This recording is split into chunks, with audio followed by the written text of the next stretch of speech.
Hello everyone, welcome to competition Roop channel. Competition Roop पर आप सभी का स्वागत है। आज की इस वीडियो में हम आरआरबी एनटीपीसी जनरल स्टडी के प्रैक्टिस सेट नंबर 3 दो सेट मैंने ऑलरेडी बना रखे हैं। आप कमेंट बॉक्स में भी देख सकते हैं उसका लिंक, या प्लेलिस्ट में जाके आप उनको देख सकते हैं। तो ये 40 क्वेश्चनों का जनरल स्टडी का प्रैक्टिस सेट है जो यहाँ पर प्रैक्टिस करने जा रहे हैं। तो देर ना करते हुए स्टार्ट कर लेते हैं। सबसे पहला प्रश्न है, निम्न में से किस वेद में बीमारियों का उपचार दिया गया है? तो बीमारियों का उपचार या तंत्र मंत्र जादू टोना इन सब के बारे में जो वेद बतलाता है उस वेद का नाम है अथर्ववेद। अथर्ववेद में इसको बताया गया है। ठीक है, तो अथर्ववेद सबसे अंतिम वेद माना जाता है। ठीक, अथर्ववेद सबसे अंतिम वेद भी माना जाता है। अगला प्रश्न है, महाभारत में उल्लिखित कुरुक्षेत्र नामक प्रसिद्ध युद्ध क्षेत्र किस शहर के निकट स्थित है? तो इसका जो करेक्ट आंसर है वो होगा अंबाला, हरियाणा में। कुरुक्षेत्र का जो मैदान है जहां युद्ध हुआ था कौरवों और पांडवों के बीच में, वो कहां पर स्थित है? हरियाणा में है, अंबाला के पास है। ठीक है, कुरुक्षेत्र। अगला प्रश्न है, भारत का सबसे बड़ा और दुनिया का सबसे बड़ा मठ, भारत का सबसे बड़ा और दुनिया का दूसरा सबसे बड़ा मठ तवांग मठ कहाँ स्थित है? तो ये जो तवांग मठ है ये अरुणाचल प्रदेश में स्थित है। तो करेक्ट आंसर सी हो जाएगा, अरुणाचल प्रदेश। तवांग मठ जो है वो चाइना बॉर्डर से बिल्कुल निकट है। अगला प्रश्न है, किस राजा की कहानी मुद्रा राक्षस नाटक का विषय है? तो मुद्रा राक्षस जो नाटक है उसका विषय चंद्रगुप्त मौर्य से संबंधित है। चंद्रगुप्त मौर्य के ऊपर लिखा गया ये एक नाटक है जिसके रचनाकार कौन है? विशाख दत्त। इसके रचनाकार विशाख दत्त है। ठीक है, अगला प्रश्न है, निम्नलिखित में से कौन सी गुफाओं की खुदाई राजा खारवेल के द्वारा कराई गई थी? तो राजा खारवेल ये कौन से वंश के थे? उड़ीसा में जो वंश माना जाता है आपका, उस वंश के थे। उड़ीसा के राजा थे एक तरह से। ठीक है, और राजा खारवेल ने खंडगिरी, ये भुवनेश्वर के पास स्थित एक जगह है खंडगिरी, वहां पर खुदाई करवाई थी। खंडगिरी की गुफाएं जिसमें पौराणिक कथाएं और ये इनके बारे में, इतिहास के बारे में चर्चा की गई है। निम्नलिखित में से प्राचीन संस्कृत शब्दकोश कौन सा है? तो प्राचीन संस्कृत शब्दकोश जो है वो अमरकोश है। अमरकोश को प्राचीन संस्कृत शब्दकोश कहा जाता है। इसके रचयिता थे अमर सिंह। अमरकोश के रचयिता अमर सिंह माने जाते हैं। ठीक है, अमर सिंह इसके रचयिता थे। अगला प्रश्न है, साहित्य के विख्यात समर्थक राजा भोज किस वंश से जुड़े हुए थे? तो राजा भोज जो हैं परमार वंश के एक ऐतिहासिक राजा हुए हैं जिनकी राजधानी मध्य प्रदेश में स्थित धारा नगरी या धार नगरी को बोला जाता है। ठीक है, खजुराहो मंदिर वास्तुकला की किस शैली को उजागर करता है? खजुराहो के जो मंदिर हैं वो नागर शैली की विशेषता को बताते हैं। नागर शैली की विशेषताओं को बताते हैं। भारत में गुलाम वंश की स्थापना किसके द्वारा की गई थी? तो भारत में गुलाम वंश की स्थापना यानी दिल्ली सल्तनत का जो प्रारंभ है उसकी बात हो रही है। ठीक है, तो गुलाम वंश की स्थापना कुतुबुद्दीन ऐबक द्वारा की गई थी। कुतुबुद्दीन ऐबक मोहम्मद गौरी का एक दास था यानी गुलाम था। ठीक है, अगला प्रश्न है, जयपुर में स्थित हवा महल का निर्माण किसने करवाया था? तो इसका जो सही उत्तर है वो है महाराजा सवाई प्रताप सिंह के द्वारा हवा महल का निर्माण जयपुर में कराया गया था। 15वीं सदी में बाबर ने किस खेल को भारत में लोकप्रिय बनाया था? तो एक तरह का पोलो पोलो या चौगान जिसको बोला जाता है, चौगान खेलते समय एक मुगल बादशाह की मृत्यु हुई थी। वो आपको उत्तर बताना है कि किस बादशाह की मृत्यु चौगान खेलते समय हुई थी। ठीक है, तो 15वीं सदी में बाबर ने किस खेल को लोकप्रिय बनाया था? पोलो को बनाया था। उसके बाद अगला प्रश्न है, निम्नलिखित में से कौन सा एक विकल्प एक समूह से संबंधित नहीं है? तो कौन सा विकल्प संबंधित नहीं है? इसका जो करेक्ट आंसर होगा वो है गेटवे ऑफ इंडिया, जो मुंबई में स्थित है। गेटवे ऑफ इंडिया अंग्रेजों के द्वारा इसका निर्माण किया गया था। अन्य सभी जो ऐतिहासिक जगह हैं, यानी बुलंद दरवाजा, आगरा फोर्ट और जोधाबाई का महल, इनका संबंध फतेहपुर सीकरी समूह से संबंधित है ना। ये मुगल दरबार या मुगल शासन से संबंधित स्थापत्य कला के नमूने हैं। अगला प्रश्न है, भारत में पुर्तगालियों ने निम्नलिखित में से किस स्थान पर अपने पहले किले का निर्माण किया था? तो जो पुर्तगाली आए भारत में, उन्होंने सबसे पहले अपने किले का निर्माण कोचीन में किया था। कहां पे किया था? कोचीन में।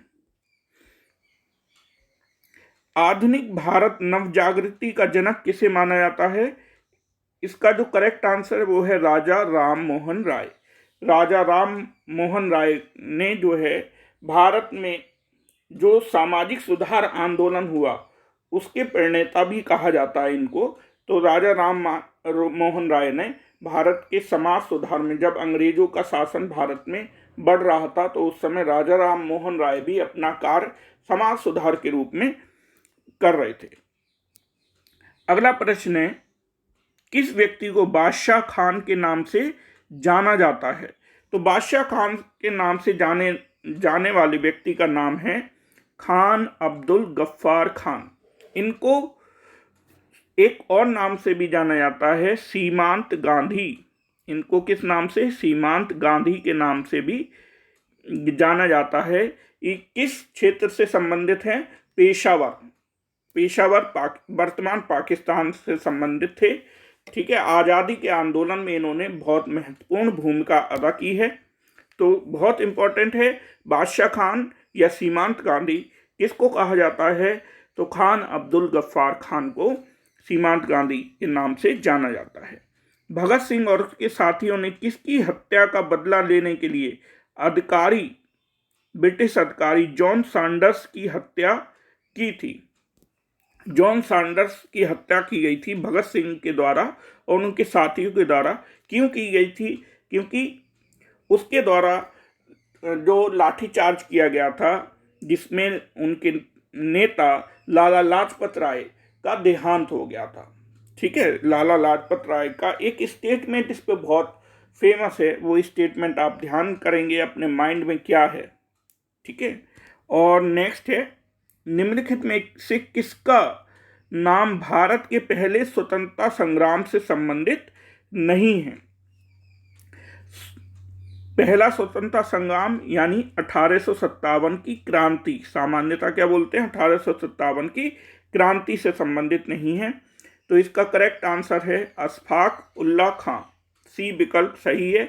तात्या टोपे, बहादुर शाह जफर और रानी लक्ष्मीबाई 1857 के विद्रोह से संबंधित हैं। अशफाक उल्लाह खां इस विद्रोह से संबंधित नहीं थे। अशफाक उल्लाह खां भी एक स्वतंत्रता सेनानी माने जाते हैं और इनका संबंध महात्मा गांधी की जब राजनीति प्रारंभ हुई थी उसी दौरान हम देखते हैं अशफाक उल्लाह खां की भी राजनीति यहाँ पे देखने को मिलती है। अगला है, डॉक्ट्रिन ऑफ लैप्स, विलय की नीति किसने बनाई थी? विलय की नीति का जो जनक है वो लॉर्ड डलहौजी को माना जाता है। विलय की नीति का जनक किसको माना जाता है? लॉर्ड डलहौजी। तो करेक्ट आंसर इसका सी होगा। विलय की नीति के तहत क्या किया गया था? इसने जो देसी रियासतें थी जिनका कोई वारिस नहीं होता था, तो इसने एक ये गोद लेने की जो प्रथा होती है उस पर प्रतिबंध लगा दिया और कह दिया अगर तुम्हारा कोई वारिस नहीं है तो तुम्हारा राज्य जो है वो ब्रिटिश शासन के अंदर में आ जाएगा। ठीक है, उसी को डॉक्ट्रिन ऑफ लैप्स या विलय की नीति कहा जाता है। अगला प्रश्न है, स्वतंत्रता पूर्व भारत का सर्वप्रथम जूट मिल कहाँ स्थापित किया गया था? तो जूट का जो क्षेत्र है वो प्रमुख रूप से बंगाल ही है। बंगाल में जूट का उत्पादन पहले भी सबसे ज़्यादा होता था, वर्तमान समय में भी बंगाल में ही जूट का उत्पादन सबसे ज़्यादा होता है। गोल्डन फाइबर बोला जाता है इसको, जूट को। ठीक है। अगला प्रश्न, इनमें से कौन सा आंदोलन लाल बाल पाल द्वारा शुरू किया गया था? लाल बाल पाल का मतलब है लाला लाजपत राय, बाल गंगाधर तिलक और बिपिन चंद्र पॉल। ठीक है। इनके द्वारा जो शुरू किया गया आंदोलन था वो वर्ष 1905 में शुरू किया गया स्वदेशी आंदोलन था। अगला प्रश्न है, प्रसिद्ध पुस्तक हिंद स्वराज में महात्मा गांधी ने स्पष्ट किया कि भारत में ब्रिटिश शासन स्थापित किया गया था। तो ये जो पुस्तक है ये लिखी थी जब महात्मा गांधी भारत से साउथ अफ्रीका जहाज के द्वारा जा रहे थे। पानी के जहाज, हवाई जहाज नहीं, पानी के जहाज के द्वारा जा रहे थे। तो उन्होंने जहाज में ही ये पुस्तक लिखी थी। ठीक है, हिंद स्वराज, जिसमें उन्होंने बताया कि भारत में ब्रिटिश शासन जो स्थापित हुआ था ना, उसका मूल कारण भारतीयों के सहयोग से ही हुआ था। भारतीयों के सहयोग से ब्रिटिश शासन भारत में स्थापित हो पाया था, यानी यूनिटी, वही एकता की कमी थी। ठीक है। स्वराज पार्टी के संस्थापक कौन थे?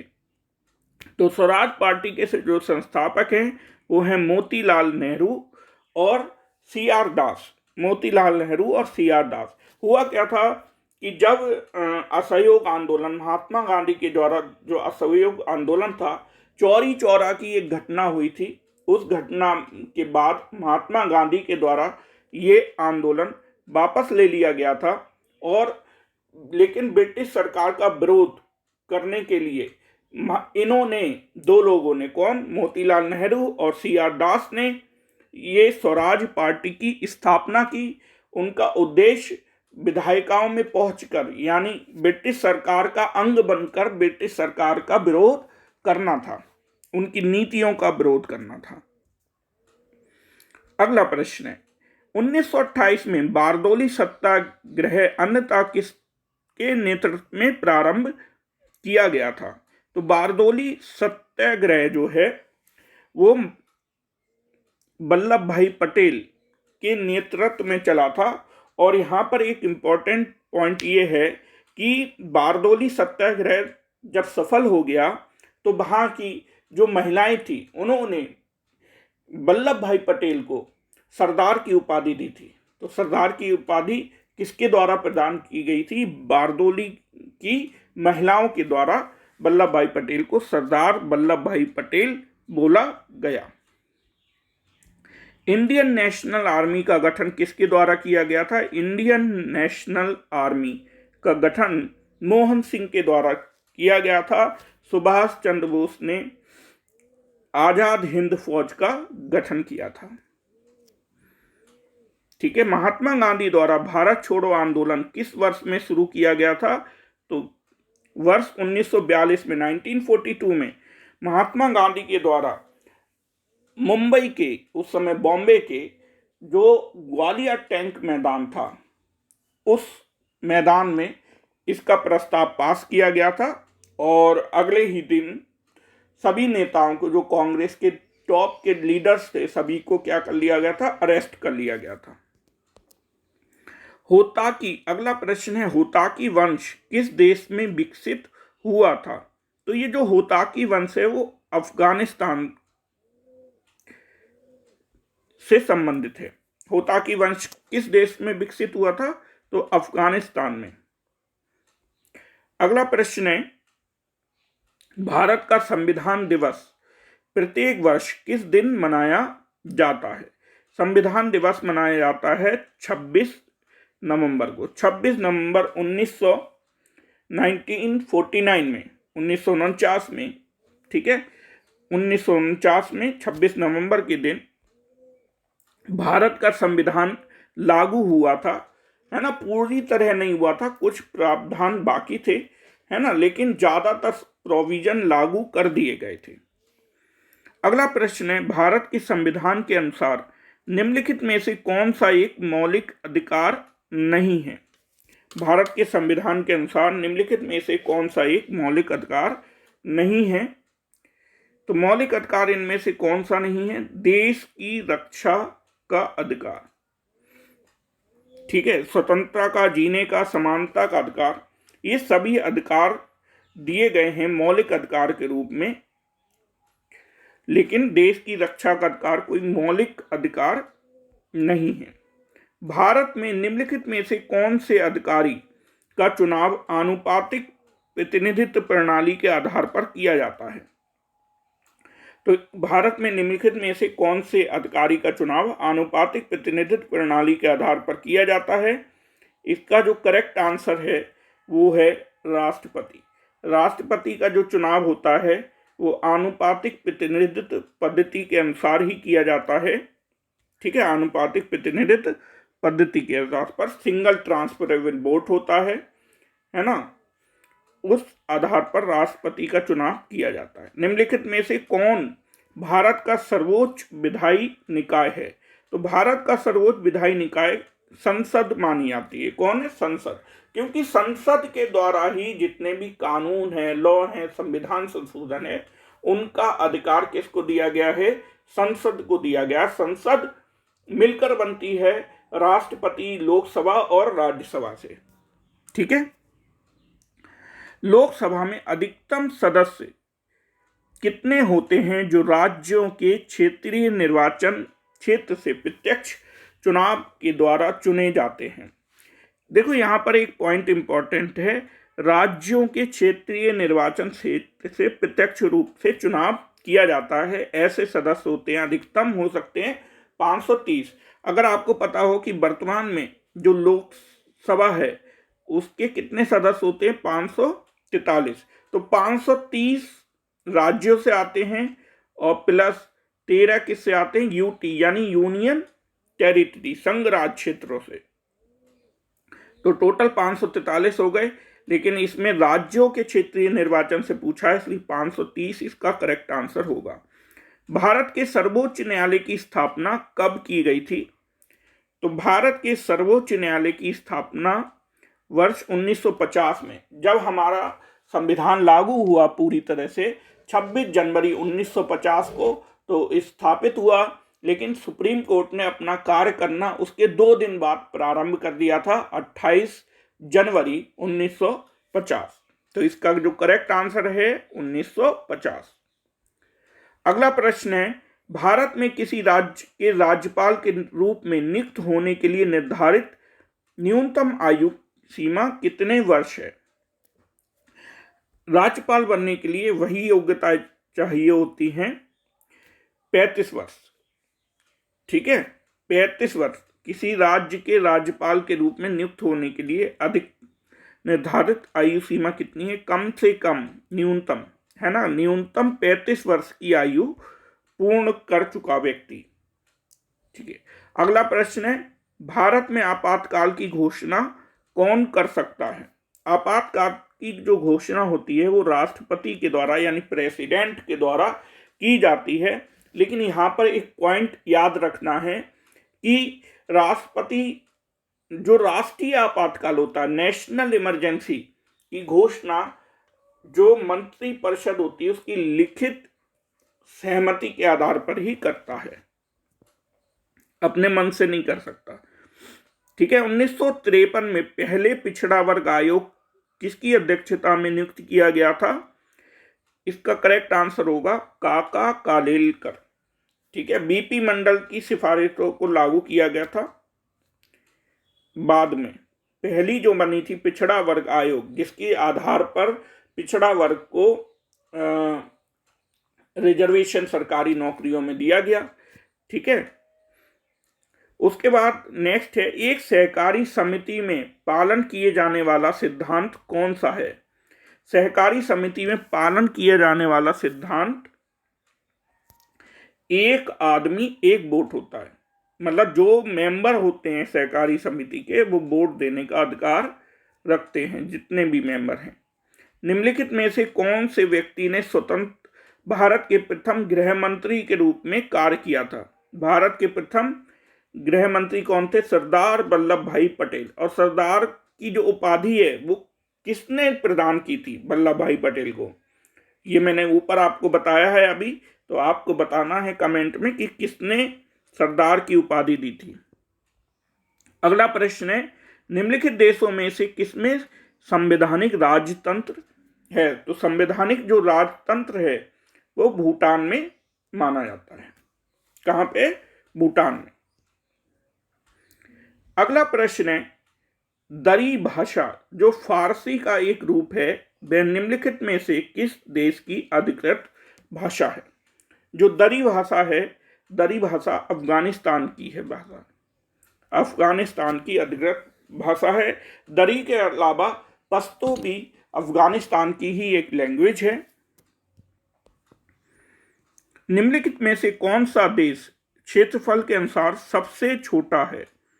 क्षेत्रफल के अनुसार इन ऑप्शनों विकल्पों में से जो सबसे छोटा देश है वो है हमारा भारत। ठीक है, सबसे बड़ा देश कौन सा है? रूस है, कनाडा और ब्राजील। ठीक है, लेकिन भारत इसमें सबसे छोटा देश है। तो ये हमारे 40 क्वेश्चन का जो प्रैक्टिस सेट है वो कंप्लीट होता है यहाँ पर।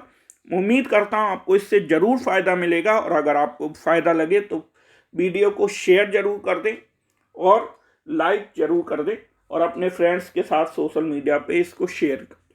मिलते हैं अगली वीडियो में, तब तक के लिए जय हिंद।